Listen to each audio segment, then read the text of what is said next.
Shalom, Bapak Ibu, kita akan kembali merenungkan firman Tuhan. Mari kita berdoa.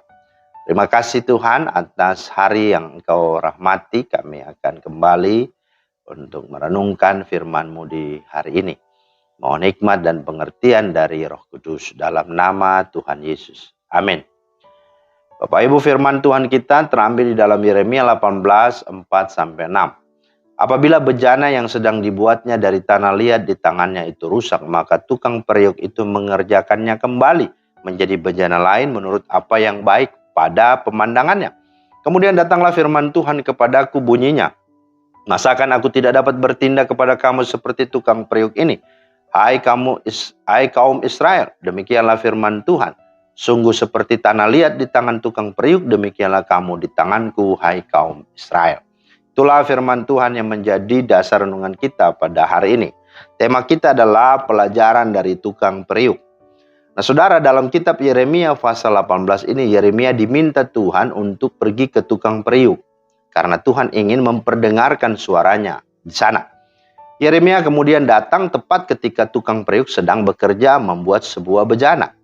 Ada beberapa langkah dari proses yang dikerjakan oleh tukang periuk untuk membuat sebuah bejana.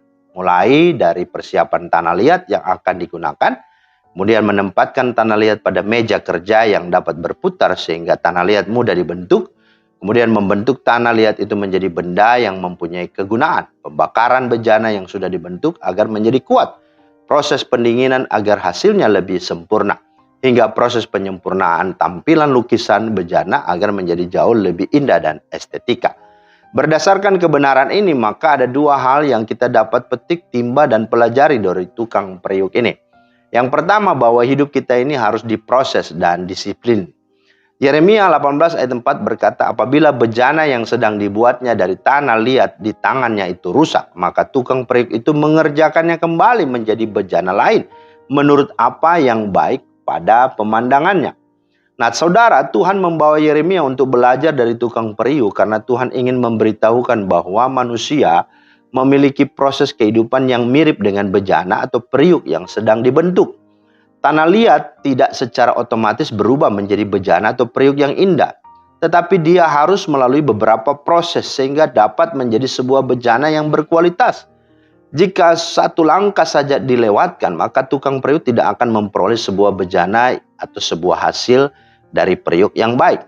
Ketika tanah liat tidak mengikuti bentukan dari tangan tukang periuk dan menjadi rusak, maka prosesnya akan diulang kembali. Tanah liat akan disatukan kembali, dipukul-pukul atau bahkan dibanting ke meja agar mudah dibentuk kembali. Itu yang pertama. Yang kedua, hidup kita ini ada dalam rancangan dan tujuan dari Tuhan. Dalam hal ini tukang periuk. Nah Yeremia 18 ayat 6 berkata, masakan aku tidak dapat bertindak kepada kamu seperti tukang periuk ini? Hai kaum Israel, demikianlah firman Tuhan. Sungguh seperti tanah liat di tangan tukang periuk, demikianlah kamu di tanganku, hai kaum Israel. Hal ini juga ditegaskan oleh Paulus dalam Roma 9 ayat 21. Dia berkata, apakah tukang periuk tidak mempunyai hak atas tanah liatnya untuk membuat dari gumpal yang sama suatu benda untuk dipakai guna tujuan yang mulia dan suatu benda lain untuk dipakai guna tujuan yang biasa. Tukang periuk dapat membentuk tanah liat sehingga menjadi bejana yang mempunyai tujuan. Entah itu bejana untuk menampung air, menjadi sebuah mungkin gelas atau vas bunga, hiasan, pajangan, atau kegunaan lainnya. Bejana yang sudah jadi dapat ditempatkan di berbagai macam tempat, mulai dari lemari, rak, meja, tempat hiasan, ruang tamu, ruang pameran, dan berbagai macam tempat lainnya. Nah, tidakkah Tuhan mempunyai rencana bagi masing-masing hidup kita? Ya, Tuhan pasti mempunyai rencana bagi kita, bahkan rencana yang indah dan sempurna. Karena itu dengan hidup kita ini adalah sebuah proses, pendisiplinan, dan sebuah rancangan indah dari Tuhan, maka bagian kita adalah yang pertama, mari relakanlah hatimu untuk menjalani proses yang sedang Tuhan izinkan terjadi dalam hidup kita.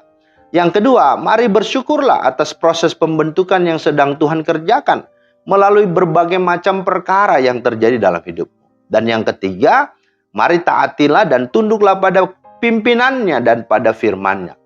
Setiap hati yang mengeraskan, yang bersungut-sungut, mengeluh tidak akan ada gunanya. Yang ada hanya kontraproduktif dan sia-sia. Nah, Roma 9:20 ayat 21 berkata, "Siapakah kamu hai manusia, maka kamu membantah Allah? Dapatkah yang dibentuk berkata kepada yang membentuknya, mengapa engkau membentuk aku demikian? Apakah tukang periuk tidak mempunyai hak atas tanah liatnya untuk membuat dari gumpal yang sama suatu benda untuk dipakai guna tujuan yang mulia, dan satu benda lain untuk dipakai guna tujuan yang biasa?" Karena itu, mari, Dia Allah yang sungguh-sungguh sebagai tukang periuk. Dia tahu yang terbaik dalam hidup kita. Karena itu, mari tariklah pelajaran dari tukang periuk ini. Kiranya Tuhan memberkati. Amin. Makasih Tuhan atas firman-Mu. Mohon hikmat dan pengertian dari-Mu untuk kami boleh dapat memahami lebih lagi. Dan oleh Roh Kudus kami dimampukan untuk kami berserah diri dan kami sedia dibentuk untuk menjadi bejana-bejana, periuk-periuk yang indah, yang boleh sungguh mendatangkan kebaikan dan juga kemuliaan bagi nama Tuhan. Dalam Kristus Yesus kami berdoa. Amin. Demikianlah firman Tuhan hari ini. Kiranya Tuhan memberkati kita semua. Shalom.